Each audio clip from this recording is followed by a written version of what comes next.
नमस्कार दोस्तों, आप सभी का स्वागत है किशनगंज जीके ग्रुप में। आज दिनांक 15 मई 2020 और आज की करंट अफेयर्स की वीडियो आपके सामने। उससे पहले अगर आपने हमारे चैनल को सब्सक्राइब नहीं किया है तो चैनल को सब्सक्राइब करें और बगल के बेल आइकन को जरूर दबा लें ताकि आने वाली अगली वीडियो की नोटिफिकेशन आप तक मिलती रहे। आज की करंट अफेयर्स की पीडीएफ फाइल को डाउनलोड करना चाहते हैं तो डिस्क्रिप्शन में दिए हुए लिंक पर जाकर डाउनलोड कर सकते हैं। डाउनलोड करने के बाद सभी ग्रुप में शेयर कर सकते हैं। किशनगंज जीके ग्रुप के टेलीग्राम, व्हाट्सएप और फेसबुक ग्रुप को ज्वाइन होना चाहते हैं तो उसकी भी लिंक डिस्क्रिप्शन में दी है। तो स्टार्ट करते हैं आज की करंट अफेयर्स की वीडियो के साथ। आज का पहला प्रश्न, हाल ही में विश्व आर्थिक मंच द्वारा वैश्विक एनर्जी ट्रांसलेशन इंडेक्स में पहला स्थान किस देश का है? इसका आंसर है स्वीडन। अब बात करते हैं एनर्जी ट्रांजिशन इंडेक्स किसके द्वारा जारी किया गया है। ये WEF विश्व आर्थिक मंच के द्वारा साझा किया गया है। इसके इंडेक्स में पहले स्थान पर स्वीडन है, दूसरे स्थान पर स्विट्जरलैंड है, तीसरे स्थान पर फिनलैंड है। इस इंडेक्स में भारत 2 अंक के बढ़ोतरी के साथ 2020 में 74वें स्थान पे था। 2019 में ये 76वें स्थान पे था। इस रिपोर्ट में आर्थिक विकास, ऊर्जा सुरक्षा और पर्यावरण स्थिरता के आधार पर इस इंडेक्स को जारी किया गया है। अब बात करते हैं WEF वर्ल्ड इकोनॉमिक फोरम की। इसको हिंदी में विश्व आर्थिक मंच कहते हैं। इसकी स्थापना 1971 में हुई। इसका मुख्यालय कोलोंगिनी स्विट्जरलैंड में है। इसके संस्थापक एवं वर्तमान अध्यक्ष क्लास एम श्वाब हैं। दोस्तों, इस वीडियो का टारगेट है 100 लाइक्स, 100 कमेंट्स और 100 शेयर का, ताकि मैं और भी अच्छे कंटेंट्स के साथ क्वेश्चन बना सकूं, अच्छे क्वेश्चंस आप तक दे सकूं, ताकि आपके किसी भी एग्जाम की तैयारी बेस्ट तरीके से हो। बस आपको एक काम करना है, इस वीडियो को ज़्यादा से ज़्यादा शेयर करना है, लाइक करना है, कमेंट्स करना है और डेली करंट अफेयर्स की वीडियो पाने के लिए मुझे मेरे YouTube channel Kishanganj GK group को सब्सक्राइब करना और बगल के बेल आइकन को जरूर दबा लेना है। अगला प्रश्न देखते हैं, हाल ही में अमेरिका के CDC ने भारत सरकार की सहायता के लिए कितने अमेरिकी डॉलर की सहायता राशि मंजूर की है? इसका आंसर है 3.6 मिलियन अमेरिकी डॉलर। ये धनराशि अमेरिका ने मंजूरी दी है। तो बात करते हैं अमेरिका की। अमेरिका की राजधानी वॉशिंगटन DC है। अमेरिका की मुद्रा अमेरिकी डॉलर। अमेरिका के राष्ट्रपति डोनाल्ड ट्रंप हैं। अब बात करते हैं अमेरिका की CDC संस्था के बारे में। CDC का full form centre of disease control and prevention. इसकी स्थापना 1946 में हुई। इसका मुख्यालय जॉर्जिया, अमेरिका में है। इसके संस्थापक जोसेफ वॉल्टर मोंटेन थे और वर्तमान डायरेक्टर रॉबर्ट R रेडफील्ड हैं। अब बात करते हैं इस राशि की। इस राशि को कोविड-19 महामारी के खिलाफ एवं SARS-CoV-2 परीक्षण के प्रयोगशाला की क्षमता को बढ़ाने के लिए दिया जाएगा और इसकी सहायता की जाएगी। अगला प्रश्न देखते हैं, हाल ही में किसने यात्रियों के लिए आरोग्य सेतु ऐप रखना अनिवार्य कर दिया है? इसका आंसर है भारतीय रेलवे ने। भारतीय रेलवे ने किसी भी यात्री को यात्रा करने से पहले आरोग्य सेतु ऐप उसके मोबाइल पे होना अनिवार्य है। अगर नहीं है तो उसको डाउनलोड कराया जाएगा, तभी उसके बाद यात्रा की परमिशन दी जाएगी। इसकी मंजूरी भारतीय रेलवे ने दी है। तो बात करते हैं भारतीय रेल की। इसकी स्थापना 16 अप्रैल 1853 को हुई। इसका मुख्यालय नई दिल्ली में है। रेलवे बोर्ड के वर्तमान अध्यक्ष विनोद कुमार यादव हैं। रेल मंत्री पीयूष गोयल, रेल राज्य मंत्री अंगदी सुरेश चंद बसप्पा जी हैं। अब बात करते हैं पहली भारतीय ट्रेन जो कि 34 किलोमीटर के लिए चली गई थी, जो कि 16 अप्रैल 1853 को मुंबई बोरीबंदर स्टेशन से पुणे के लिए चलाई गई थी। अब बात करते हैं इस आरोग्य सेतु ऐप को। अभी तक इस ऐप को 10.20 करोड़ लोगों ने डाउनलोड कर लिया है। इसको विकसित किया है इलेक्ट्रॉनिक्स और सूचना प्रौद्योगिकी मंत्रालय के राष्ट्रीय ई-गवर्नेंस डिवीजन और स्वास्थ्य परिवार कल्याण मंत्रालय के द्वारा। अगला प्रश्न देखते हैं, हाल ही में NDB ने भारत के लिए कितने बिलियन डॉलर आपातकालीन सहायता ऋण की मंजूरी दी है? इसका आंसर है 1 बिलियन डॉलर। अब यह ऋण की मंजूरी NDB ने दी है। तो बात करते हैं NDB की। इसका full form new development bank, इसको शॉर्ट फॉर्म में ब्रिक्स बैंक भी कहते हैं। इसकी स्थापना 2014 में हुई। इसका मुख्यालय शंघाई, चीन में है। इसके वर्तमान अध्यक्ष KV काथम है। इस बैंक के मुख्यतः 5 देश सदस्य हैं: ब्राजील, रूस, भारत, चीन और दक्षिण अफ्रीका। अब बात करते हैं आपातकालीन सहायता कार्यक्रम की। इसका मेन उद्देश्य कोविड-19 को फैलने से रोकना, इस बीमारी से मानवीय, सामाजिक और आर्थिक नुकसान को कम करना एवं इससे उभरने के प्रयासों को सहायता करना। अगला प्रश्न देखते हैं, हाल ही में किस राज्य के मुख्यमंत्री ने बेरोजगारों युवाओं की सहायता के लिए होप पोर्टल की शुरुआत की है? इसका आंसर है त्रिवेंद्र सिंह रावत, उत्तराखंड के मुख्यमंत्री।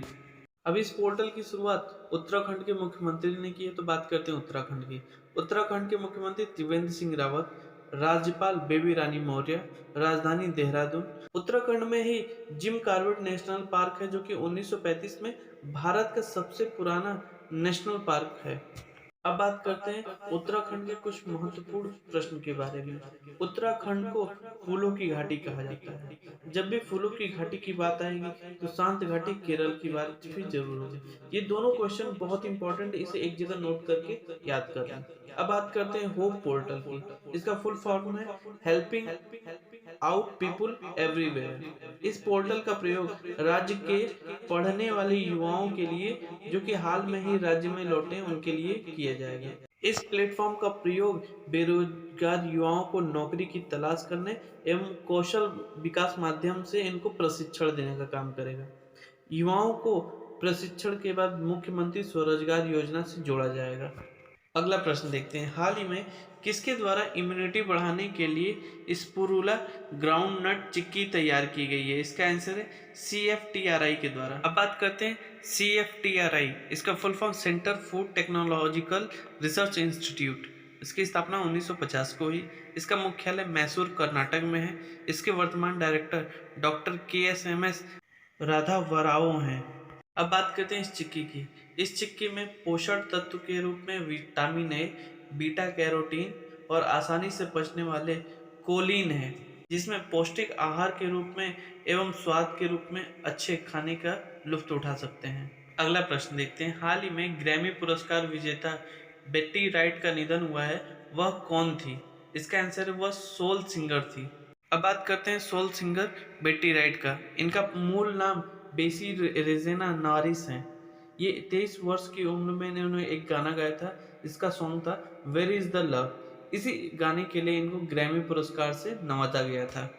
अगला प्रश्न देखते हैं, हाल ही में भारत सरकार ने आत्मनिर्भर भारत अभियान के लिए कितने रुपए राहत पैकेज की घोषणा की है? इसका आंसर है 20 लाख करोड़ रुपए का। अब बात करते हैं आत्मनिर्भर भारत अभियान के बारे में। इसकी सहायता के लिए 20 लाख करोड़ रुपए का आवंटन किया गया है, जो कि MSME उद्योग के लिए 6, कर्मचारी भविष्य निधि के लिए 2, MF के लिए 2, रियल एस्टेट के लिए 1, बाकी सब शेष ठेकेदारों के लिए स्कीम्स का आवंटन किया गया है। अब बात करते हैं इस अभियान में। इस अभियान के through direct benefit transfer, Jan Dhan Aadhaar mobile, Pradhan Mantri Awas योजना, प्रधानमंत्री उज्ज्वला योजना, माइक्रो फाइनेंस योजना, स्वच्छ भारत मिशन और आयुष्मान भारत योजना शामिल होगा। ये आवंटन और राहत पैकेज खासकर MSME उद्योग के लिए किया गया। तो बात करते हैं MSME मंत्रालय की। इसको हिंदी में सूक्ष्म लघु और मध्यम उद्योग मंत्रालय कहते हैं। इसकी स्थापना 2007 में हुई।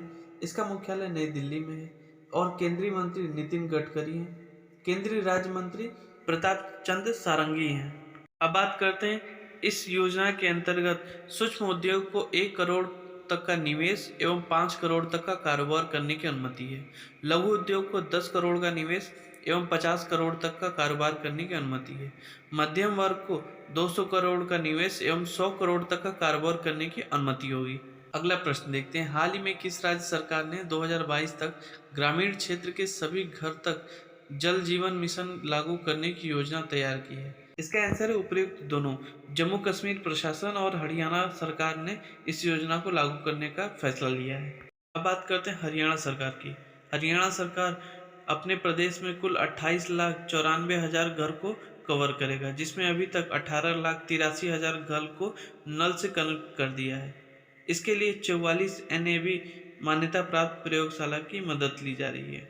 अब बात करते हैं हरियाणा की। हरियाणा के मुख्यमंत्री मनोहर लाल खट्टर, राजधानी चंडीगढ़। हरियाणा के राज्यपाल सत्यदेव नारायण आर्य हैं। अब बात करते हैं जम्मू कश्मीर की। जम्मू कश्मीर प्रशासन के द्वारा हर घर पीने योग्य पानी, स्वच्छ पानी पहुंचाने का लक्ष्य रखा गया और यह मिशन जल जीवन मिशन के अंतर्गत किया जाएगा। जम्मू कश्मीर के पहले उपराज्यपाल गिरीश चंद्र मुर्मू हैं।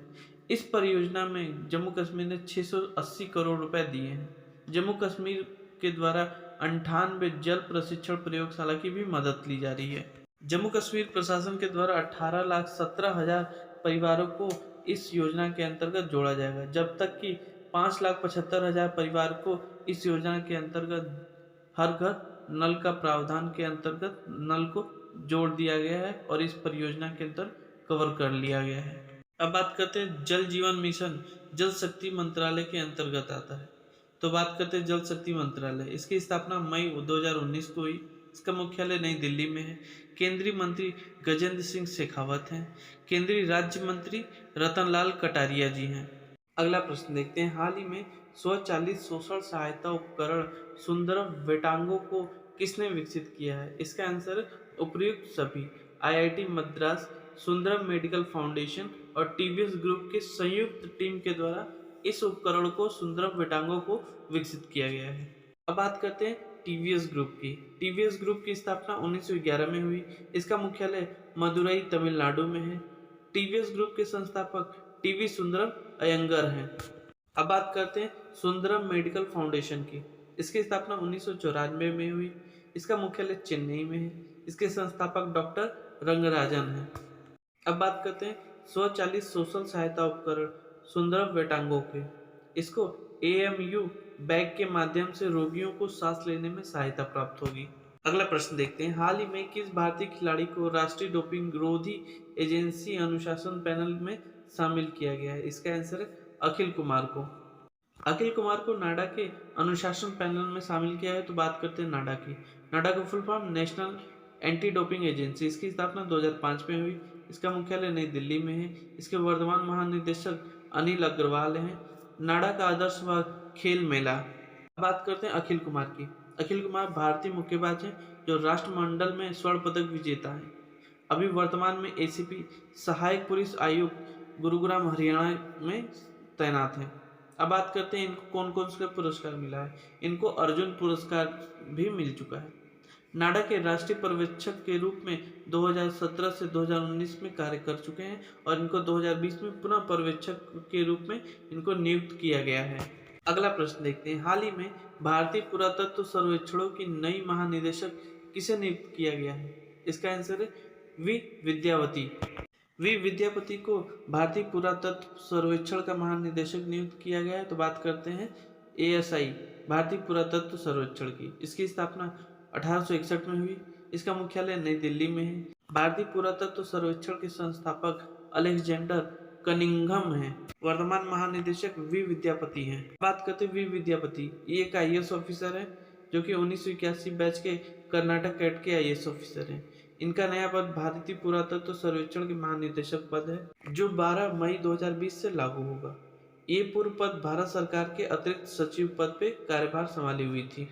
इनकी नियुक्ति भारत सरकार के कैबिनेट मंजूरी के द्वारा इनको नियुक्त किया गया है। अब बात करते हैं कल के क्वेश्चन ऑफ द डे का क्वेश्चन, हाल ही में किसने भारत की पहली एंटीबॉडी टीक एलिसा विकसित की है? इसका आंसर है NIV पुणे।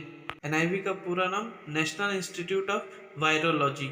अब बात करते हैं आज के क्वेश्चन ऑफ द डे का क्वेश्चन, हाल ही में किस हवाई अड्डे को भारत और मध्य एशिया के सर्वश्रेष्ठ क्षेत्रीय हवाई अड्डे का खिताब जीता है? आपके पास 4 ऑप्शन है। सही ऑप्शन को कमेंट बॉक्स में फुल डिटेल के साथ लिखे। जब भी किसी सब्जेक्ट को या फिर क्वेश्चन को लिख कर याद करते तो वो लंबे समय तक याद रहता है। मेरा एक ही एडवाइस है, आप कोई भी सब्जेक्ट पढ़ें तो लिख कर याद जरूर करें। ये रहे आज के सारे मोस्ट इंपॉर्टेंट करंट अफेयर्स के क्वेश्चन।